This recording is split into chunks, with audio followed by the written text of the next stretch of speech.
been working for more than 20 years in offshore wind. We've worked on over 90% of the UK's offshore wind farms.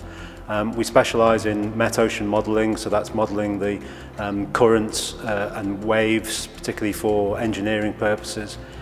We also specialise in seabed modelling, how the seabed moves and how structures on the seabed interact with the seabed, and we look at scour and scour protection around foundations and cables.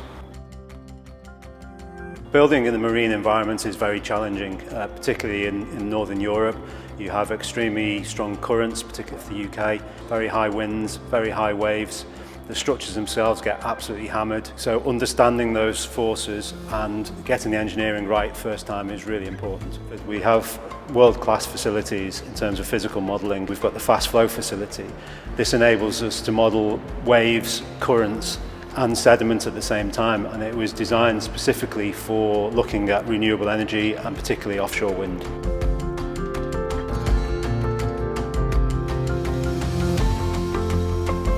Floating offshore wind is the new frontier really in offshore wind development. We're just at the stage now where projects are about to go large. There's probably over 40 different foundations currently in the market being tested, but they fit into three main categories. There's the semi-submersible, what's called a spar buoy, and a tetraspar. So behind us in the fast flow, we're working on a project which is funded by Innovate UK and a company called Floating Energy Systems, and this is for a new hybrid floating foundation. And it's a hybrid between a semi-submersible and a spar buoy. So you have a semi-submersible top and a very long spar which is ballasted at the bottom, and that gives you a lot of stability.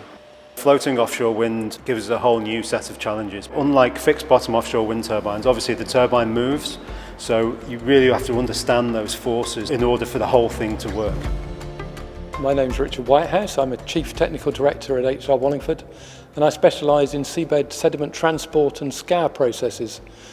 Scour is the erosion of the seabed. So when you put a structure on the seabed, a foundation for an offshore wind farm, the flow around it accelerates and you get movement of sediment and it lowers the seabed, and that's the process of scour. And that's something that I'm working on day in, day out. Say you've got a structure that's got a diameter of 4 or 5 metres, the flow accelerating around it can erode the sediment, and you could get the bed lowering locally by maybe 4 or 5 metres. So actually, if you get the engineering right, you can cope with this. If you don't get it right, you can have a problem that you then have to deal with.